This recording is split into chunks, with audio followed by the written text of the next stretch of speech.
welcome to a new episode of History and Politics, the Körber-Stiftung's podcast that deals with the question of how and why history shapes the present. My name is Gabrielle Wojdelko, and I'd like to warmly welcome Katja Hoyer and Oliver Moody, who are hosting our special podcast series. Regular listeners might know it's a friendly takeover again. We had that last year, but now it's season number 2 of the new Germany.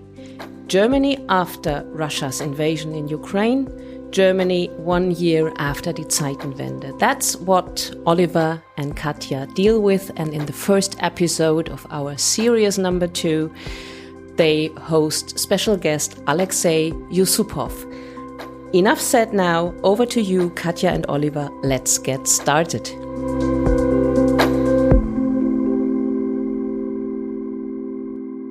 Hello and welcome to The New Germany, a special podcast series brought to you by the Körber-Stiftung's History and Politics Department.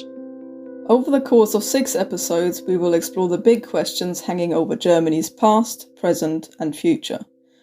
Europe's largest nation-state is also one of its youngest and one of its most troubled. Can Germany come to terms with its history as it looks to build a better future? If you're going through a potent sense of déjà vu at this point, don't worry. We all are. You have actually heard us ask these questions before. This is the first full season of The New Germany, following a few pilot episodes last year. And a new year may well be underway, but the world and your podcast hosts are still wondering, are we witnessing the emergence of the new Germany, or just watching the old one have a midlife crisis? Speaking of midlife crisis, I'm Katja Hoyer, a German historian living in Britain. And I'm Oliver Moody, a British journalist based in Berlin. At the end of February 2022, when Russia invaded Ukraine, we were told that a new era had dawned for Germany. The war seemed to have acted as a wake-up call for a giant that had just nodded off, really, in the absence of history. But rudely awakened by the sound of Russian missiles on Kyiv, Germany woke up, somewhat startled, and it wondered where it was. It blinked, it yawned, it stretched. What had happened? It had just rested its eyes a little bit after all the excitement of 1989 and 1990. What was it again? Europe, the world, history. It was all coming back. Suddenly, Germany was wide awake. It got up, full of good intentions, opened the windows and told the world it was time for a Zeitenwende. And that Zeitenwende, or turning point, announced by Chancellor Olaf Scholz on the 27th of February 2022, seemed truly enormous in scale and nature, from making the military fighting fit to finding sustainable solutions to the energy crisis. Scholz's resolutions for the new Germany seemed even more ambitious, and a cynic might say, even more unrealistic, than mine for 2023. To tell. Tell what? What were your New Year's resolutions? Mine was actually to start learning Swedish. Wow, that is unrealistic. Or have you started? No, I've kept it so far. Till min förvåning. The pronunciation's pretty tough to deal with at first, but if you speak German, the grammar and the vocabulary are really not that bad. Can you guess what a Schnabel A might be? No. I'm not even going to try and insult all the Swedes listening to this, so let's not. So like Schnabel in German, it's a trunk. So it's an A with a trunk, which is the at symbol. Ah, that is clever. What was your resolution? Well, I feel mine is somewhat mundane now compared to yours. I sort of felt having cooped myself up at home writing a book for 2 years, and it's felt like 10. I literally haven't seen the light of day for years, or that's what it feels like. So my very humble and hopefully doable New Year's resolution was to just get out more, quite literally, into the actual daylight outside. But we'll see whether I can stick to that this year. I always knew you had an inner Wandervogel. Wanderschnapp. Yeah, quite. Well, let's see how Olaf Scholz is getting on with his resolution from last year, shall we? In this episode, we are going to look at an issue that is frequently overlooked when it comes to Germany's society. Minority groups in Germany who are often collectively referred to as Russian-speaking. There are, in fact, well over 2 million Russian native speakers in Germany. For people with Russian roots in Germany more widely, the estimates range between about 3 and 6 million, depending on who you listen to. But the first time many people outside of Germany became aware of this was when these very diverse communities came under scrutiny following Russia's invasion of Ukraine, despite the fact that many of them had been in the country for generations. Yeah, I find that quite interesting myself. Coming from East Germany, I'm quite used to living, sort of amongst and with people from Russia and from the former Soviet Union more widely. That includes, of course, Ukraine as well. It was, normal. We had classmates who were from those regions, but spoke German and were, sort of really quite integrated. And therefore, this was never a huge issue. And the first time I really started thinking about this kind of in the context of the war now was when I spoke to my former Russian teacher, actually, on the phone. And she said to me, "Oh, I really haven't got time to talk right now because I got to go and help my daughter-in-law look after some Ukrainian refugees." And I asked her a bit more about that. And it turned out that her daughter-in-law was actually from Russia, which I didn't know either, and had Russian-speaking family in Ukraine, who sort of literally just turned up on her doorstep and knocked on the door and said, "Can we live with you for a while?" And that kind of intertwining of the current situation with the different Russian-speaking minorities in Germany really actually got me thinking about it, whereas previously, they were just part of society, sort of more widely. But that got me thinking, really, who are those communities actually? When, why, and where from, really, did they come to Germany? Have they become Germanized, or were they in fact German to start with? How do they feel about the Russo-Ukrainian war? How does Russia in turn feel about them? So maybe let's start at the beginning. Why are there millions of people with Russian and Eastern European roots in Germany? Cool, that is a lot of questions, isn't it? I have a question. Was that the word core there? Seriously, Katja, you're going to be adding blimey governor next? I'm tempted, but come on, you've gone so native in Berlin yourself. I bet you have Brötchen with meat salad for breakfast. Well, I'm sure, I imagine you know what a Mettigel is. Yes, I do know what a Mettigel is. Well, for the benefit of listeners who haven't yet had the pleasure, it's a hedgehog sculpted elegantly from raw mince, and then with the kind of finessing details added on with raw onion. And a few weeks ago, a friend of mine invited me round for a vegan Mettigel made from pea protein. So that's how much of a Berliner I am by now. Excellent. I'm very proud of you. Right, I think we can dispense with this Anglo-German badinage before someone gets offended and get back to the bacon, as that famous Russian speaker Angela Merkel once said. Let's start by looking at who these Russian speakers actually are in Germany. Because in reality, a lot of them are neither Russian nationals nor necessarily that fluent in Russian. The group Germans are possibly most familiar with is the Russlanddeutsche, or the so-called Russia Germans. Really, these are people with ethnic German heritage, often going a long way back, whose families wound up in Russia or the Soviet Union, including the Soviet-occupied Baltic states. Yeah, and this is in itself something that many people aren't familiar with. There are still Germans, or people who consider themselves German, in Russia today. So by 1989, when the Soviet Union was beginning to crumble and Germany was on the brink of reunification, there were still 2 million people in the Soviet Union who would have described themselves as German or of German origin. Whilst a lot of them then left, most of them actually going to Germany, 10 years later, there were still 600,000 or so there, some also in other countries such as Kazakhstan, Kyrgyzstan, Ukraine, and so on. And over the centuries, they had kind of gone there for various different reasons, some because they were encouraged to by people like Catherine the Great, for example, to come and help sort of modernize Russia, others for economic reasons, land and so on and so forth. And if you want to find out a little bit more about why there were Germans in Russia to start with, you could also have a look at one of our previous episodes, episode 2 from last year, where we talked a little bit more about this connection between Germans and Russians, particularly Germans going to Russia. In today's context, most of these people moved to Germany either shortly before, during, or after the collapse of the Soviet Union. And since this is Germany, there are inevitably quite legally specific terms for the different groups. Those who arrived before the end of 1992 were officially referred to as Aussiedler, or resettlers, and those who came after that cut-off point are known as Spätaussiedler, or late resettlers. The German government reckons a total of 4.6 million resettlers and late resettlers have arrived since 1950, although only about half of these actually came from the USSR or its successor states.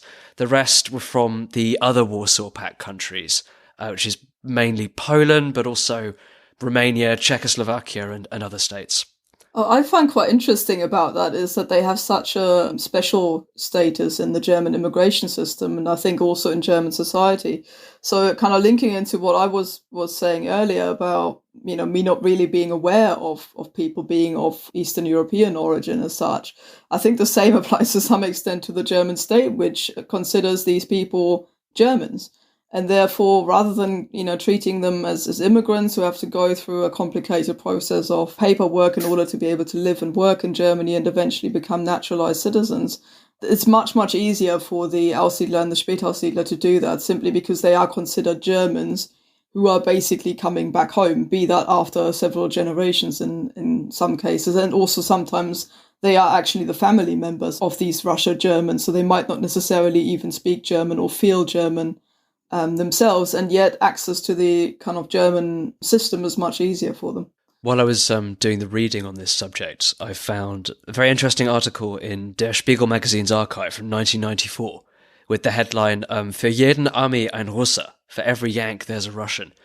And it's about a part of the Hunsrück highlands in deepest Rhineland-Palatinate, where at this point the armed forces are just moving out at the end of the Cold War. And the Russlanddeutsche, the Aussiedler and Spätaussiedler, are moving in with their stuffed cabbage rolls and their herring salads and their very faint ancestral memories of Germany. And some of the locals say that they actually felt culturally closer to the departing Americans than to these ethnic Germans who are coming back. It's really a striking case study of this sense of mutual alienation and awkwardness on all sides. Further to what you just said, it's interesting that this scheme is based on a very old law, the Federal Law of Expelled Persons from 1953, which is actually drawn up in the first place to codify the rights of the Heimatvertriebene, the 12 or 14 million Germans who were driven out of Eastern Europe during the chaos that followed the end of the Second World War. And so it's regarded not so much as a tool for managing immigration, but as a tool for dealing with the consequences of the war, even sort of 50 or 60 or 70 years afterwards. Oh, hang on a minute. I mean, how is it that in every single episode of the new Germany, we end up back in, the old Germany? 1 minute we're talking modern immigration, and the next one it's the war again. Oh, come on, Katja. Don't pretend you're completely innocent. If you're going to pretend you've pulled your mind out of the last century, I recommend you start with the one before that. Oh, very droll. All right, then let's just have one more thing from the past. One of the sort of more controversial parts of this law that determines whether you are indeed a resettler from Eastern Europe or Russia. So you're German based on a law that was passed for the first time in 1939, which is part of that whole Germany that I was just talking about, which defined what the German folk or the German people was basically, and who belonged to it and who didn't. And it was only very slightly amended, namely by taking a phrase out of it that basically said that people of foreign blood, and specifically Jews, weren't ever allowed to be German, regardless of whether or not they considered themselves German. And that was the only bit that was taken out. But otherwise, the kind of law, whether or not that decides whether or not you are German, is still based on this law from 1939. Cool, blimey, Governor. Right. Back to the present. There are, of course, several other groups of Russian speakers in Germany. One example is that from 1991 to 2005, nearly 220,000 Jewish people from the USSR and its various successors moved to Germany as so-called Kontingentflüchtlinge, or quota refugees, I guess you'd call that, who could bypass the usual asylum procedures. The rules got tightened up a bit, but the sort of core of that scheme is still there. There are a lot of Russian citizens who have no ethnic German heritage at all, who came to Germany through the various regular immigration routes, which include economic migrants, but also a lot of intellectuals, writers, and even opposition activists. And the newest category, and quite a large one, is, as you mentioned earlier, the Ukrainian war refugees who speak Russian. I haven't been able to find any even sort of approximate guesses, but if there are something like 1 million Ukrainians who've come to Germany since the start of the war, it seems entirely plausible that at least a couple of 100,000 would have some command of Russian. But, I mean, if there's one conclusion I draw from all of the above, it's that it doesn't seem like lumping these communities together purely on the basis of their linguistic abilities really doesn't tell you anything useful about identity, despite what the Kremlin might have you believe. So, in other words, we've really not done much better than vast swathes of the German mainstream media here in trying to cover all of these groups in one go in one episode. But it's fascinating, really, how little awareness and nuance there seems to be in the debate around these really very diverse communities, given the scale of immigration from Eastern Europe and Russia, and how long this has been a pattern for. I reckon part of the problem is just the actual kind of nature of what is happening in Eastern and Central Europe. I would say that as a historian, but I think people often lose sight of just how much of a demographic reshuffle has happened there over the last sort of 2 centuries or so with, different...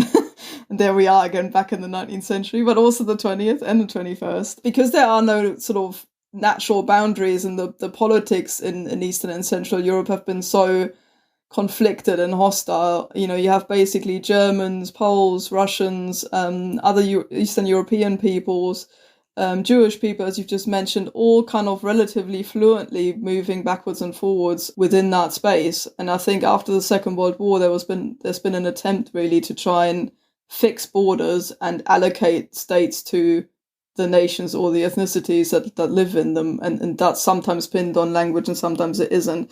But that makes it incredibly complicated, and I think also incredibly sensitive as a topic, which is why I think so many people shy away from addressing it properly. It's also worth pointing out that the picture's changed quite a bit over the last 20 years or so. For one thing, the number of late resettlers, those people with kind of deep German heritage coming back from what used to be the Soviet Union, has gone down quite sharply since the turn of the millennium. There were more than 98,000 new arrivals in 2001, but 5 years later there were fewer than 8,000 in 2006. At the same time, the swirling sands of Europe's geopolitical mandala have brought in different groups of Russian speakers, especially those from new European Union member states, and also Russian nationals trying to get away from the Putin regime, and of course, some of the war refugees from Ukraine. Wow, brilliant. Now that we've muddied the waters completely, well, let's try and see if maybe our guest today can help us out here and put a little bit of clarity and structure into this debate. It's a good job we've got a true expert on the topic with us today who can help us sort these different groups into perhaps clearer categories so that we can talk about them in a bit more of a structured manner. There's so many different groups of Russian speakers in Germany, while the country has taken sides in a conflict involving Russia. These communities have rightly received more media attention over the last year or so. But how much of this has been constructive? How has life changed for Russian-speaking people in Germany? And what, if anything, should be done to improve relations between the country and its Russian minorities? We are fortunate to have a guest who is in an extremely good place to answer these important questions. Alexey Yusupov is the director of the Russia program for the Friedrich-Ebert-Stiftung and an expert on the Russian-speaking diaspora in Europe. Alexey, welcome. Hi, good to be here. Could you maybe start by telling us a little bit more about the Russian-speaking communities in Germany? In your view, can and should they even be defined by language? And maybe tell us a bit about what unites them and what divides them. Right, I'll gladly do so. And I do feel that much more differentiation is needed, both for those who seek to understand the context, but also actually for the inner German discourse on those communities. And this is the right word to use here. It's a plural form because there are different groups of people with different backgrounds, with different migration experiences, It didn't really constitute a single space or single sphere. So mostly we use the term post-Soviet migration because it appears to be more accurate. And we're talking here about roughly 3.5 million people who have the so-called migration experience. This is a German legal term, meaning that either yourself or your parents have migrated to Germany. And as you see, the number is high, but indeed you need to drill down and see what does it actually mean in terms of language, identity, citizenship, and so on and so forth. The two biggest groups, those who are normally meant when people use the words Russian speakers, are the so-called Spätaussiedler. So this is something like late repatriates. This is by far the largest group. These are the actual so-called Russian Germans. I'm very careful about this term in English because it seems to be even more confusing than in German. In German, it's Russlanddeutsche. So the Russian part of it is not an adjective. They are not Germans who are Russian, there are Germans from Russia. This is the idea of this term. And the Russia they're from is not the actual Russia from now, it's the historic Russia. It's actually Imperial Russia. So they can be from Ukraine, they can be from Moldova, they can be from Kazakhstan, but colloquially, they would be also called Russian Germans or late repatriates if you want to do it correctly. And you see that's a problem already because people who have spent their life in Ukraine and Kazakhstan don't necessarily are the right people to address any questions towards political loyalties when it comes to the current war and the conflict between Russia and Europe. So this is the biggest group, around 2.5 million. With kids, it's more complicated to count. So those who are born in Germany, because the statistics, the statistics are complicated to maintain because they are Germans at the moment of their arrival by citizenship. And this makes them a very privileged group of migrants. And this is also a source of a lot of, let's say, tension because they are migrants, but at the same time, there are Germans. And they're Germans the moment they set foot on the soil of the Federal Republic. The second largest group is around 220, 230,000 people, and it's the Jewish immigrants. And both of these groups, although they're migrants, are actually something very German in a way. So after reunification and in this time of normalization of relations between both the two Germanys, but also the West German part and the Soviet Union, there was this idea that, well, the long 20th century is coming to an end.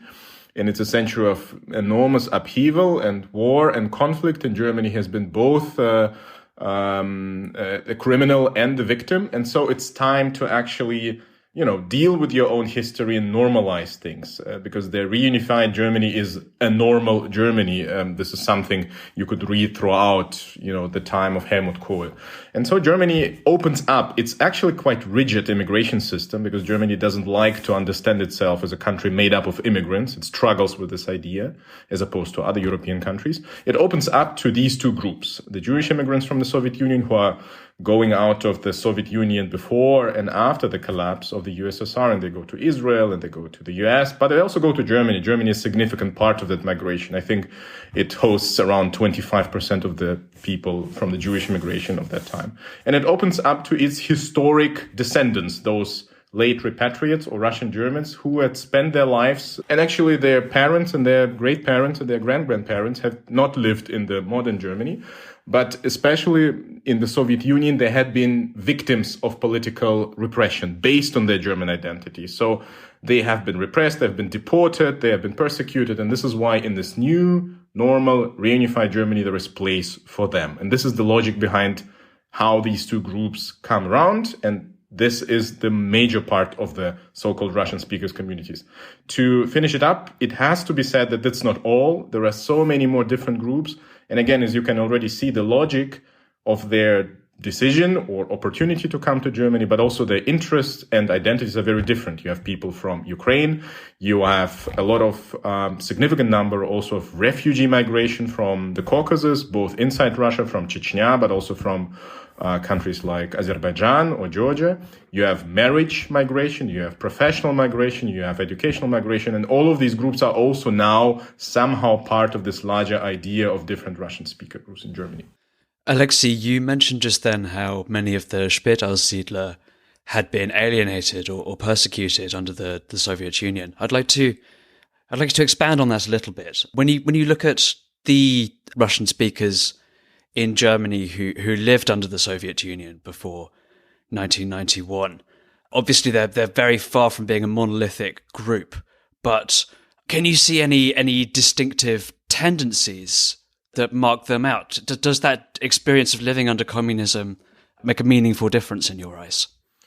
Again, data is a little bit scarce, but some tendencies you can actually make out. And I think it's important to see that they are this weird mixture of migrants and natives now, right? So they're very privileged, as I said before, but at the same time, they are among the most common victims of racial prejudice and crime. And they're, at the same time, they are one of the most common groups who are accused of racial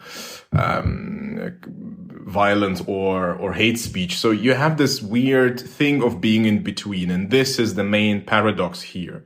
The expectation towards the Spätaussiedler was that they migrate, they get the German passport, and they just integrate it. Some time passes and you'll never see them again. And actually, for many of those people, it works. You wouldn't be able, if your ear isn't really good in getting hints of accents, you wouldn't be able to see differences. I mean, it's a white group, mostly. They are either secular or Christian. So actually, they're at the very top of the social hierarchy. And they get the citizenship, as I told you. At the same time, there is a lot of alienation going on here. And this alienation is specifically seen in electoral terms, I would say. So, or at least this is the indication how we can see what's going on. If you look at Eastern Germany, where there are a lot of Russian Germans or Spätaussiedler, you see that the post-Soviet nostalgia might actually facilitate some kind of a joint post-socialist nostalgia identity with some of the East Germans. So this idea that life has been good before, that you are in a way a loser of opening up, of the end of the socialist camp, that your elites do not really represent you, and so on and so forth. So things we can see in the German population, but were also shared by this experience of life in Soviet Union. You see that there as well. On the other hand, and this is, I think, fascinating, the generation which has actually lived itself in the Soviet Union and migrated to Germany during their lifespan are much more, and you can see it in the polls, critical towards Russia, current Russia, as their kids.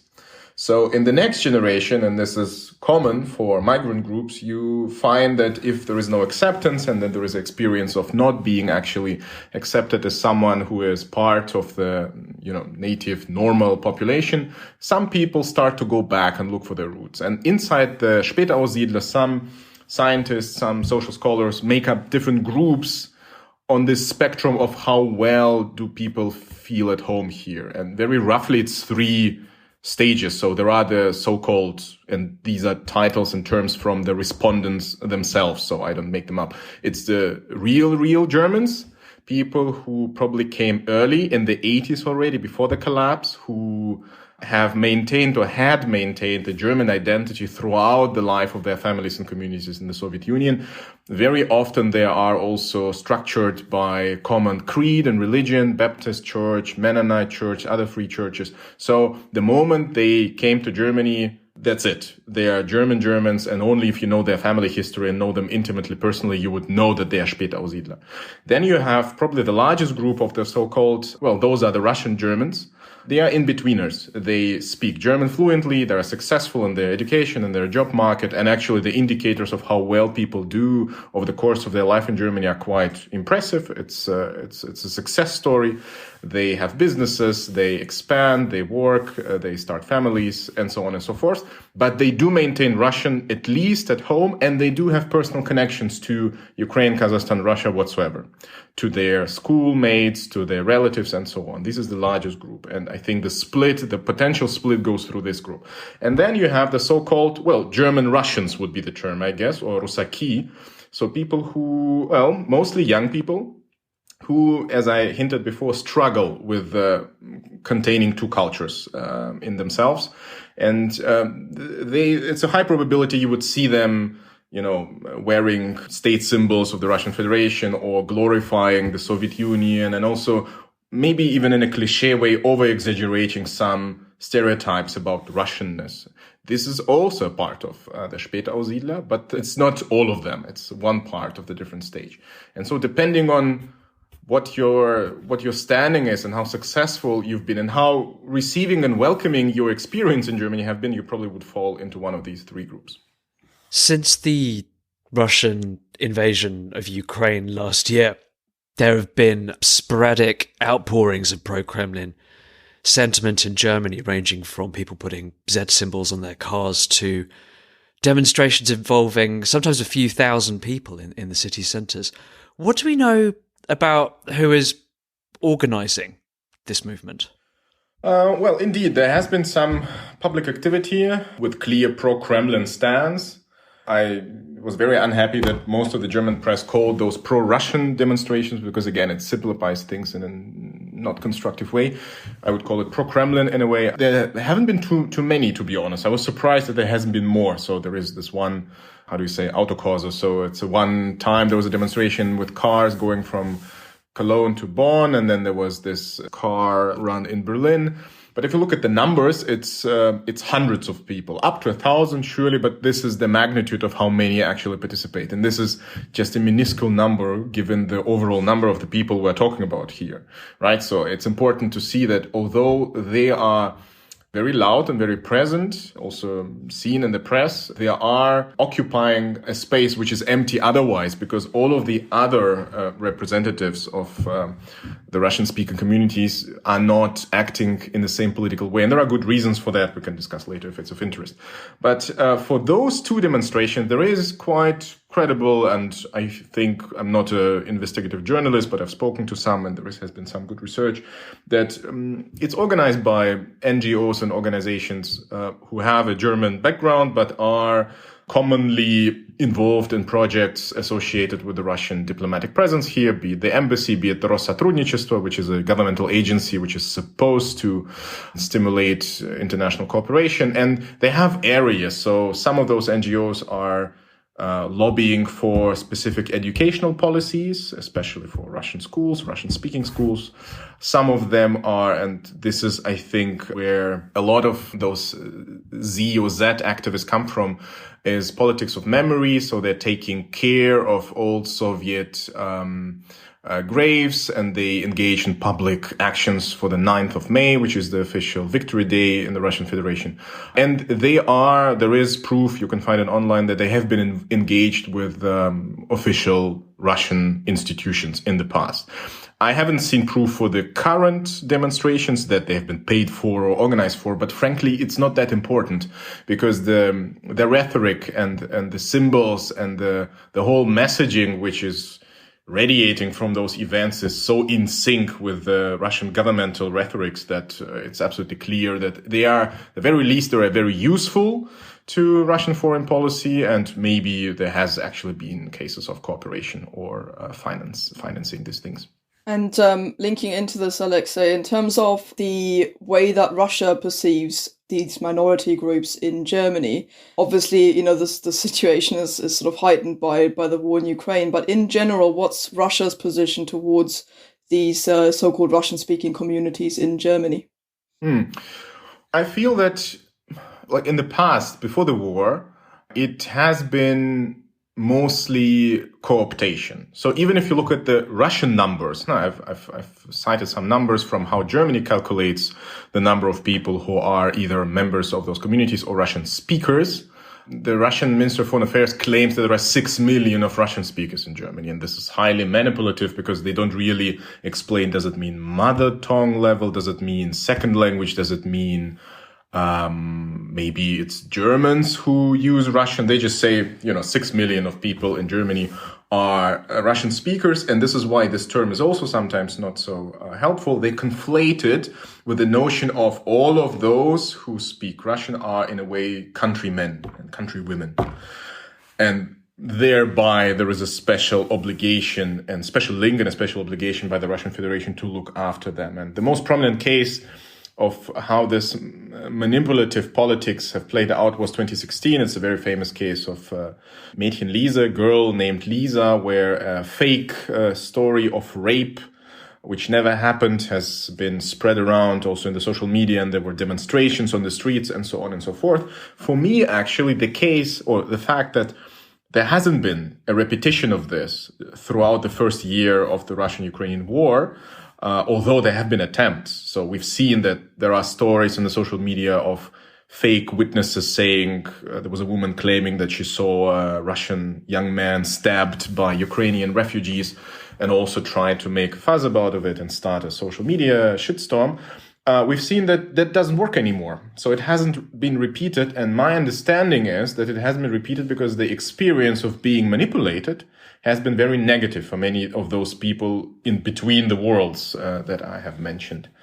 Surely the authorities have gotten better as well, the German authorities, of countering these ideas, but we haven't seen any successful cases of that. So I guess in the past, the Russian stance was to co-opt and maybe to let them be manipulated to manipulate. At the moment, it's quite passive because I feel that there is no coherent strategy of what to do. And also it's not a priority at the moment. And the speculation that the German society will be shaken by social unrest much more than identity-based unrest. So given the inflation and the energy prices and so on, this might have been the main strategy of Moscow. And since it hasn't materialized, I guess there might be a strategy shift. But at the moment, I don't see any significant activity on this front. Since the bombings of the Nord Stream pipelines in the Baltic Sea and the apparent sabotage, I should say, of a fairly large part of the North German railway network, there's been some speculation in the German public sphere that Russian speakers in the country may in some way be a kind of reservoir with a heightened susceptibility to sort of being spies or saboteurs or fifth columnists for the Putin regime. To what extent do you think that is just classic wartime paranoia? Or to what extent are the sort of domestic intelligence agencies potentially justified in looking at some of these communities a little bit more closely than other people in Germany? I feel this underestimates the other instruments, Russian foreign policy and, intelligence agencies have in Germany. So this espionage cases we've had so far, those are German public officials. The recent one where quite a high-ranking official of the BND has been found out to be a Russian spy. Well, he doesn't need to be a Spätaussiedler or a Soviet Jew to do espionage for Moscow. And this is why I feel this case that, this community, so this part of the population are a potential threat, it lacks plausibility for me. There is nothing special to be won for Moscow and for Russia from going specifically into this direction. Also, it has to be mentioned that, again, as I mentioned, many of those people have made successful careers and are fully integrated also in the public services. There is a very significant number of people in police and the army and the intelligence. Of course, you could say, well, this is the opening for potential traitors and spies. But on the other hand, this is also a huge reservoir of expertise for the German state to be able to navigate attempts of manipulation. And my general impression is that the knowledge of intricacies and complexities of the German society is not there on the side of Moscow state agencies. I mean, we've all seen how they miscalculated about Ukraine when it comes to how does this society work. It's the same in Germany.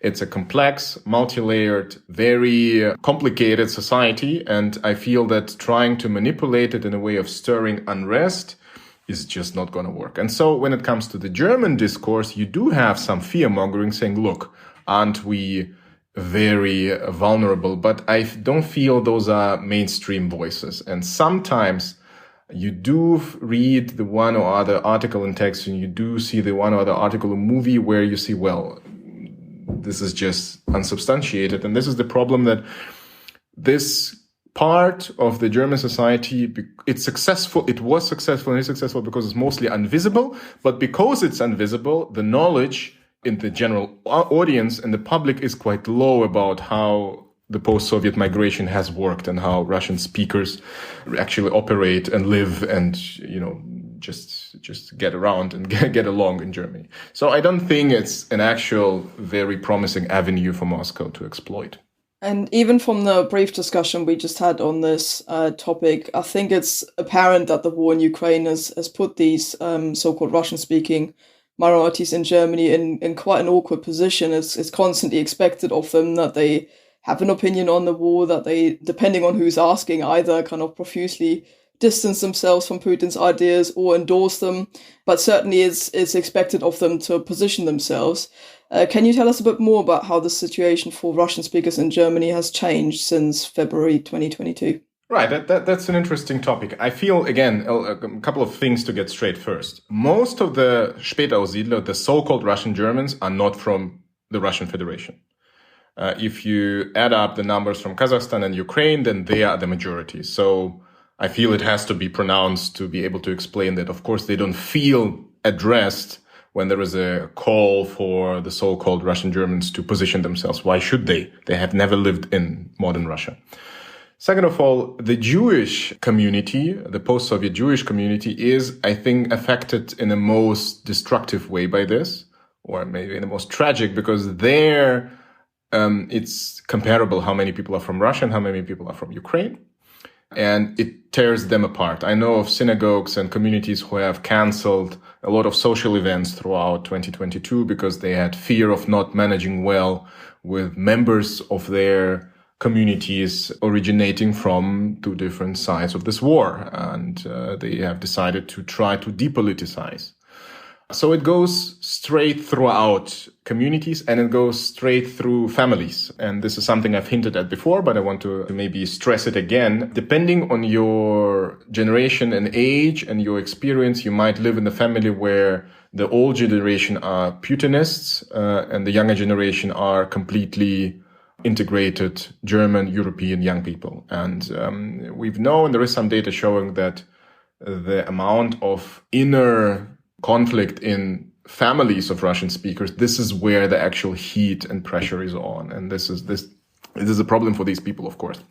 In the public sphere, indeed, I feel that it has actually contributed, the war and the Russian aggression has contributed to this slow erosion of a common Soviet/Russian speaking identity. So in the past, you've had some symbols where everyone was at least okay with, being the silhouette of the Kremlin on your milk product, be it the name of your supermarket, be it, the name of the largest Russian-speaking, Russian language newspaper was Ruskaya Germania, Russian Germany, or of the most popular Russian-speaking, actually music radio station in Berlin was Ruski Berlin, Russian Berlin. They've all have renamed themselves.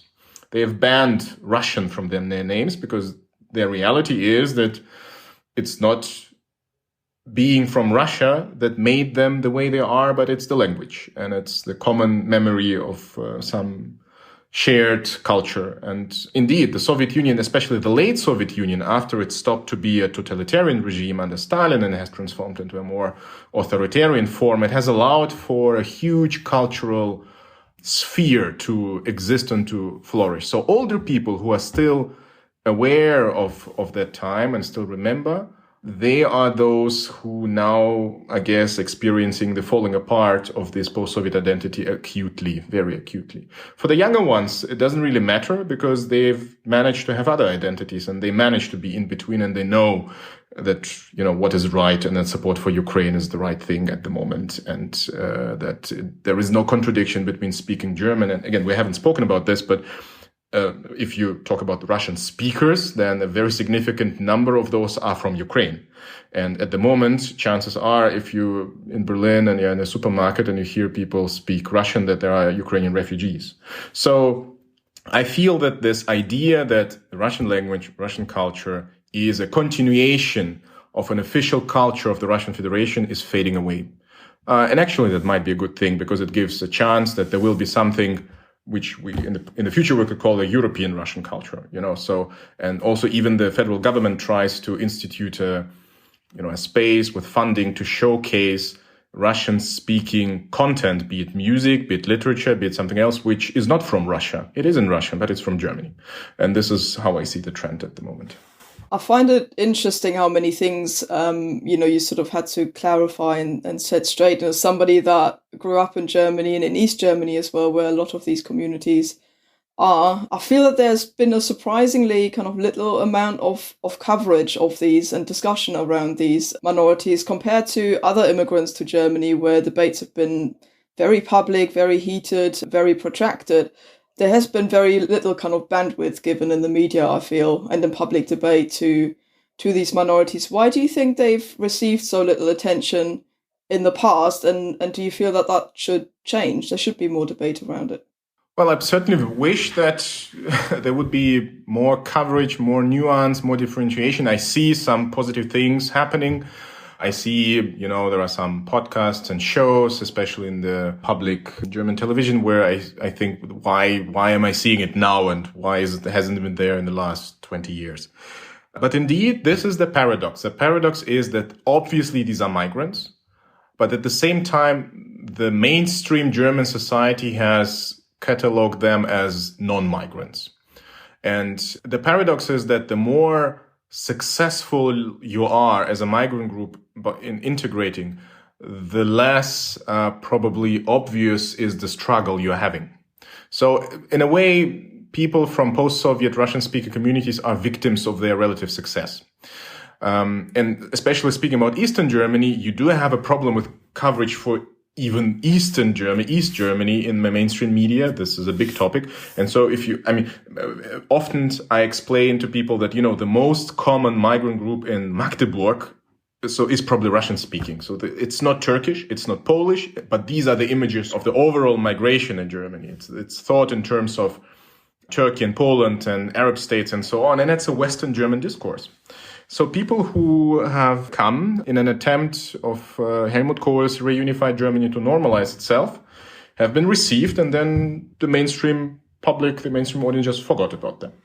And they only remember when there is a case like this girl Lisa or those pro-Kremlin demonstrations, which do not serve justice both to the vast majority of the people from Russian-speaking minorities or Russian-speaking groups, nor does it really represent any real social process. It's very, very marginal. So I guess it's a dangerous thing. On the one hand, there is now coverage more because there is a heightened sense of, and a securitized sense of, are we as a society in Germany prepared for a prolonged conflict and a proxy war with Russia? On the other hand, that makes differentiation more difficult, because if it's securitized, it's always in terms of, is it a threat? If it is a threat, how we're going to handle it, and so on. So I'm also not decided yet either it's a good thing or a bad thing that there is more coverage now, because sometimes this coverage is very simplified.